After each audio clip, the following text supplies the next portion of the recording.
Women podcast. For your career and your life, no matter what business you're in. Hello and welcome to another episode of the Northern Power Women podcast. I'm Sam Walker, she is Simone Roche. We are here with you every single week talking about life, career, jigsaw puzzles, Zoom, and just about everything in between, really, aren't we? We've got the whole world covered here during this nonsensical pandemic. There's no such thing as nonsensical, because you know what? The sun is out. We've had a continued just array of blue skies, and I'm happy as Larry. So, but yes, we'll talk about all that, but I'm starting with the sunshine, and it's amazing. Do you know what, though, Simone? When I was a kid, my mum always used to say to me, do you know how to make it rain? Wash your car. You know, I tried to explain this to an American the other day, the humour of someone from Britain going, make it rain, you wash your car. Because if it's been sunny for ages and you go, oh, I'm going to wash the car, make it look nice. The second you wash that car, the second you finish off the wax on the bonnet, the heavens will open and ruin all your hard work. Now, this doesn't make sense for a lot of Americans because they're like, why not put it in the garage? And I'm like, because growing up, we didn't have garages in England when you lived in a terrace. What are you talking about? So, I mean, a lot of people didn't have them. But, yeah, so be careful because we do record this podcast a couple of days before publication. So I hope you've not, nobbled it now. Oh, no, I hope not. Do you know what? You talk about car washes. There is something quite surreal around you go to fill up with petrol, which obviously we're not doing very often either. But there is always a full-on double tailback for the car wash. I don't understand why in a pandemic when people haven't been going anywhere. I know we're coming out of lockdown. Yeah, always a double back queue for the car wash. Why is that? Discuss. That's what children are for as well. Surely, mind you, my girls did wash my car last week. Forget it. You couldn't actually see out the windscreen. They just smeared the dirt around, walked away and went, I want $5. No, you'll have to wait. So look, there's been, it hasn't happened this week. It's happening this week. A big sort of... experiment is the wrong word. That sounds too risky, but a big fact-finding mission into events, right? And you are at the heart of this. So can you explain, please, what is going on and what you're doing? Yeah, it's part of the government's events research programme, and Liverpool has been chosen as one of the pilot cities, and there's a number of events that are taking place in the city. Yeah. There is a circus, there is a comedy show, and then there is the business event. So this Wednesday, there's going to be 1,000 people at the ACC, the Arena Convention Centre in Liverpool. And it's been run with the university. So it is very much a research, and you can only attend if you are a resident of the Liverpool City region. Okay. Right. So there's loads of people like, I'd love to come. This is and you've had to fill in that. How do you feel about it? Are you nervous? Do you think this might happen? So it's really, it's sort of asking you for your feelings, if you like, what do you feel about it? But there's going to be no socially distancing. It's under carefully controlled medical supervision. We've got to be tested the day before. No face coverings. Wow. It's going to be a very, very. However, caveat. If you do not feel that you want to go sort of barefaced, so to speak, it's totally up to you. But this is as I say, it's part of this study to to look at how the events industry can come back. Events, culture, sport, it's such a massive part, isn't it, of who we are, not just in the UK, but globally. So this is all about looking out about how important, it's really sort of highlighting that how crucial, so whether it be sporting events to theatres, live music, it's how these things could operate this summer. I was a bit like, oh, okay. And then I'm like, oh, and myself. Yeah, how do you feel about it? Well, interesting enough, I've now been asked to speak on a panel right at the start. It's a short event, but it's still two and a bit hours, so it's still longer than you can probably sit on an outside table in a pub garden, I suppose, at the moment. I probably feel a bit more reassured maybe because I'm sat on a stage maybe in the panel, but I think it's been very sensitively put out that if you don't feel comfortable at any point, then you can leave. You think of how close we get to people in supermarkets. Yes. You think of how. So I think if I would not have done this before Christmas, I wouldn't have done this. Oh gosh, no. The world's changing so often, though, isn't it? So rapidly. Yeah, I wouldn't have not, but I don't know, I feel kind of quite proud / sort of apprehensive, I suppose, in the same thing. But yeah, there was a dinner event, I think, before Christmas, and I thought, oh gosh, I wouldn't have felt there. But yeah, I feel like it's being properly handled, and the testing, the more testing. It sounds kind of like laboratory conditions. It's not like here where a couple of weeks ago the governor Doug Ducey actually banned mask mandates, and you might think that's a funny way round of doing things, but he said kind of last year that he wasn't ever going to put a mask mandate out. So he's kind of the boss of Arizona. And that states have so much power here in America. Not a lot comes from federal government. Not a lot comes from the president or the White House. The states have control over their own, it's kind of, in a way, a bit like being devolved government, isn't it, in the UK? But on steroids, much more so. So the governor, Doug Ducey, said, I'm not going to have a mask mandate, but I'm going to allow the mayors of the cities and the counties around Arizona, so the mayor of Phoenix, the kind of head of Maricopa County, which is a big county that covers these areas, they can make their own decisions. And there's a lot of kind of buck passing, I find, in the States. No one wants to stick their head up and say, actually, I think we should do this in the way that Biden's done since she's been in, because especially under Republican rule, there's a lot of, we don't want the state to become too big. They don't want, freedom, America, don't tell us what to do. There is constant rhetoric around that. Only God can tell me what to do is a thing I hear a lot. So Doug Ducey has turned around and said, yeah, mayors and kind of other dignitaries, you can make your own decision. So the mayor of Tucson, the mayor of Flagstaff, another big city in Arizona, said there's going to be a mask mandate for when you're out and about. You got to wear your mask. Doug Ducey has now banned officials making those decisions. So he's banned mask mandates. So those mayors have actually turned around and gone, well, stuff you, mate. I'm still doing it. Sue me then, because we're, again, such a litigious country. So it's been a very strange feeling here. But now I walk into a restaurant or a cafe or a shop and people go, take your mask off if you want. Take it off if you want. You don't have to wear it. The governor says you don't have to wear it. And I'm like, no, you're all right. But so many people now are ripping them off and going, you see, no one can tell me what to do. It's a very different vibe to the one you've just described, where it's very measured and respectful and it kind of, like I said, laboratory conditions. Whereas here it's like, whatever, take it off. It is. And we've also got, we're just short of 50% of the UK population have had their first vaccination. I've just had my notification for my second, so maybe there's a bit of that in here. I'm not sure. So we're around the same. I think just over a quarter have had both jabs. I've had both. I had my second last week. So the thing is here, I think I don't know what the anti-vax position is in the UK, but here there's a lot of people absolutely adamantly refusing to have one because they're not going to inject themselves with Chinese nanotechnology, seems to be the the fact that they believe. And, some people might have in their own heads valid reasons for not having the vaccine. But it's interesting, again, to see how here in the States, the people who are choosing not to have the vaccination, if you look at the breakdown by political party, which is what it always comes down to here, there was, I think, 5% of the people who refused to have a vaccination were, 5% of Democrats. So Joe Biden's party said they weren't going to have the vaccination. There was a bunch of independent and libertarian candidates, and they're like people who believed in those political systems said they weren't going to have him. I can't remember the exact officials on that, but 44% Republican. And you think, well, my gosh, they have just had 4 years of a man sort of denouncing science and calling it China virus and the like. So in a way, it's not surprising. It's just dismaying, right? And then, so we shall see. But I'm really excited and interested to hear how that goes, Simone. And we can catch up this time next week for a full debrief as well. But I do feel a bit anxious as well. It's, a year ago, we couldn't imagine not going to an event, and now we can't imagine going to one again. So it's going to take a while. It's a bit like falling in love. It takes a while to get there, right? And I've had 2 face-to-face meetings in the last day or so. So I think that kind of has warmed me up a little bit. So, and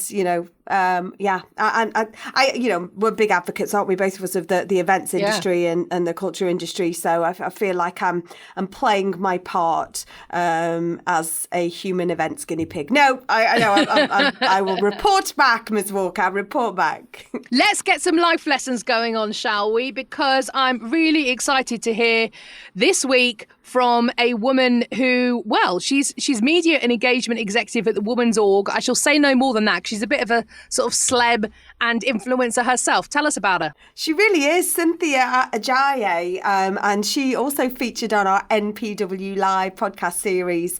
And she is a super creative. She loves to communicate, connect with people. She works at the Women's Org, as you mentioned, and she's a freelance event host, podcaster, and YouTuber. I don't know when she finds the time to put it all in, as well as recording her life lessons. Here's Cynthia. Hello, my name is Cynthia Ajayi, and I am a media and engagement executive at the Women's Organisation. When have you felt fear and done it anyway? I would say I've probably felt fear when I was launching my YouTube channel. So I was really fearful of what people would think, of what I would talk about, or would I even be successful? So I think that's one of the things that kind of kept me in fear, but I decided to just kind of do it in fear anyway, because I know it's something that I've always wanted to do. And I think it's best to try something, even if you're scared, because a lot of the times you realize at the end that it wasn't as scary as you thought. And so once I launched and once I started doing my YouTube channel, I realized actually it wasn't as scary as I thought, and I was able to overcome it. So I would just say do it with fear anyway, and you'll see it's not as bad as you thought. What has surprised you about working life? I think what has surprised me about working life is probably how much value we put into the work that we do. I don't think the work that you do isn't important. It is important. You're contributing to a company or a business or a hospital, wherever you work. But what I think is so important is that we should not glue our identity or our value to the work that we do. I think that's a separate entity. And wherever you're at, even if you're working as a cleaner or a sales assistant, it doesn't mean that you're going to be there forever. It doesn't mean that that shows the level of importance that you are. I think you're important regardless of what you do. So I think that's what surprised me, of how quickly we can attach the value of who we are to our job when we shouldn't, because what we do isn't who we are. It's part of things that we do, but it doesn't define who we are. So I think that's so important to remember. When has failure turned out to be a positive experience? I would say when I launched my business, because I launched my business because I was out of work for 6 months, but the business wasn't successful. Although I got the support and help I needed, I realized at the end that actually it wasn't what I wanted to really do. And I think I just felt like it was my only option because I wasn't working. But however, in that failure, I was still able to get the job and be in the organization that I am in now because of what I learned setting up my business. So even though my business was a failure, I still was able to gain something that led me to my next position. So I would always say that failure is never the end. There is always something that you can learn from failure. You only fail when you stop. But if you learn something from that experience, you're able to bring it into wherever you're going to next, or you're able to really gain something from it that you wouldn't have if you didn't fail. Have you ever had to deal with workplace bullying? Yes, I did. In my previous organization that I worked with, I did experience a bit of bullying, but I think I didn't recognize it as bullying. I just started thinking maybe it was something that I was doing and the way that I was behaving, and maybe I needed to do more, maybe I needed to work harder, kind of thing. And I didn't really realize that it was bullying, because I would leave the organization feeling down, feeling, that I wasn't valued, that I wasn't important. But looking back now, what I would have done is, I would have shared it with family and friends and got support from them. And I also would have spoken to a manager or find somebody I could trust in the organization that I felt that I could share what I was experiencing and what was going on, and feel valued and feel seen as well. And because it's important to know that you are valued and you are seen. So I would say go and find help, speak to someone about it. Don't be silent about it, because you never know what's going on, and you never know how you can support and help others. What are my top tips for making presentations either in a company or at a conference? The main thing I would say, the tip that I would give, is preparation. Preparation is so important. You might have the slickest presentation in the world, but if you haven't prepped for it, if you haven't practiced, then it's just not going to come over as well. Because I think, as they say, preparation really makes things wonderful. And so I think if you go through your presentation, you've put it together, go through it, make sure you know what each slide is, what you're going to say, how you're going to present it. I think that helps build your confidence. Definitely if you're not a confident person in a given presentation, it helps build your confidence. It helps make sure that, you're not going to be surprised with whatever information is on the slide and then fumble and forget what you're saying. So my main tip would be for presentations, prepare. Thank you so much to Cynthia for your fantastic life lessons. Really great to hear from you.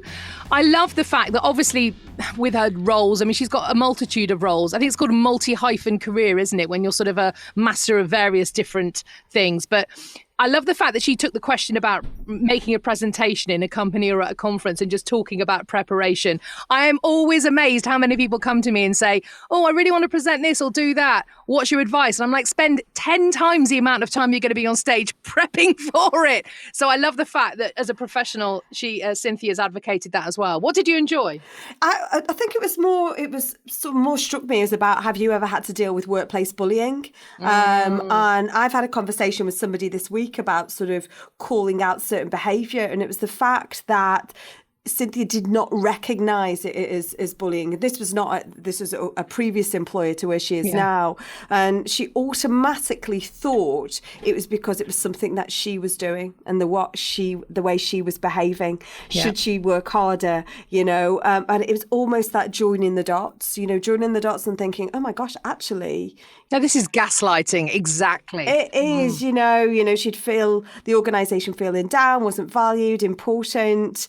And again, it's hard that she's looking back now. I would have shared it with my family and friends and got support, but I couldn't find necessarily someone that could help me do that, So I think this is where it's really important to call things out, or find your allies, or find your sort of your squad around you to kind of help you sort of through those situations. But that did sort of strike me 100%. And again, I love that when you felt the fear and done it anyway. When she was using the YouTube channel, super accomplished, super achieving, super articulate, yet again, really fearful of what people would think. What the heck is she going to talk about? Would it be successful? And she just decided to do it because it was always something. She stuck to her beliefs, didn't she? So do it, even if you're scared. So thank you, Cynthia. And success is something that I think we all fear we won't achieve. And I think the question often to ask yourself is, well, define success. Define success. And I think in the world that we live in, where there's likes on Instagram and views on YouTube and downloads on podcasts, we might go, well, hang on a minute, but that person's got 100 likes on their picture and I've only got 10 on mine. Therefore, I'm only 10% as good as they are. Well, we know that's not the case. And that's what we have to talk to our children about all the time when they maybe see things like that as they're starting to get into social media.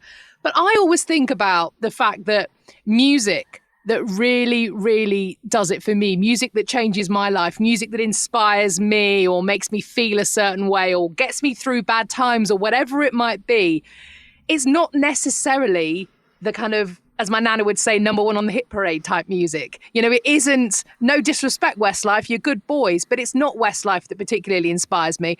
It might be a little band that would only fill a tiny room as opposed to a massive arena. To me, they're so much more important and to me than Westlife. But you go, what's success? One sold millions of albums, one sold a few 100,000, one better than the other. So I always think of, no, don't value yourself on volume, because that's a game you are always going to be trying to kind of run to keep up with yourself. And there's no point. Think about how it's impacting even just one person. Although Westlife would always win on the key changes. And the standing up from stools. So there you go. No, they're good boys, but I've never made a big decision in my life after listening to a Westlife song. Maybe I have.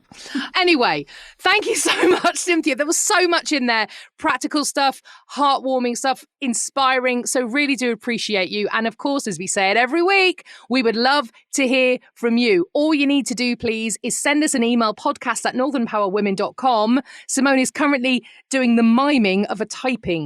That's what she's doing. She's miming the typing action. And you've actually just done, what was that called on a typewriter when you push the thing to the end? The carriage return.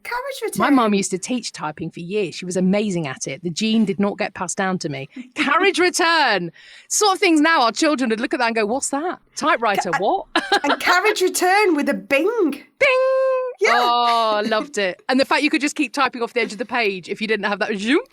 Fantastic. For any of you under the age of 40, you'll probably just exited this call or Google it. Google it. Google typewriter. They're actually quite beautiful. I always think of Murder, She Wrote, the opening sequence with Jessica Fletcher on a typewriter.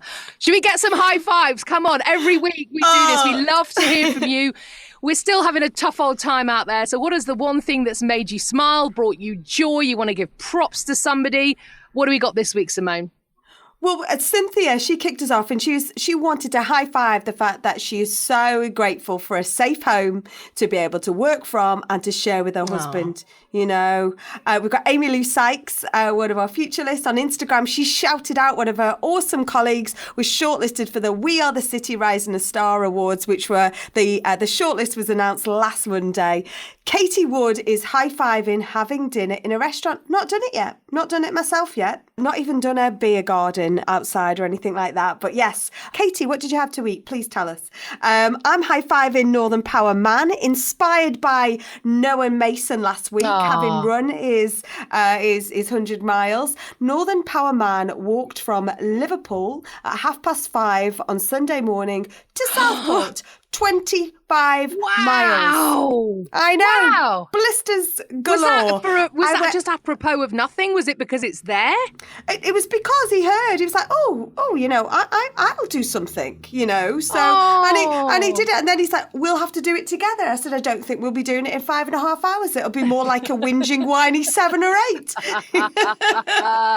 And I'm going to reserve my big high five of the week for massive friend of Northern Power Women, which is Professor Jane Turner OBE, who this week launched her Power of Women campaign for Teesside. Now, this is something that we spoke about 3 years ago when we were on a Newcastle Power Circle, and we tried to do this through Northern Power Women in coordination. And then just as we were launching the Kickstarter crowdfunding campaign, COVID hit. So Jane's like, you know what? I'm going to kickstart this in Teesside. In Teesside, there was a report a couple of years back that Middlesbrough was the worst place for young girls to grow up, and also in the top 10 was Hartlepool. So Professor Jane was on BBC Look North in the Northeast this week, launching this Power of Women, which is all about role models for young girls. So we totally advocate for that. You know, women are paid 12% less in Tees Valley, and equally there are 50% less entrepreneurs. So she wants to reach out and find those role models. So and you know, Professor Jane is poorly. You know, she's got late stage ovarian cancer, and she's like, I want to do this while I can.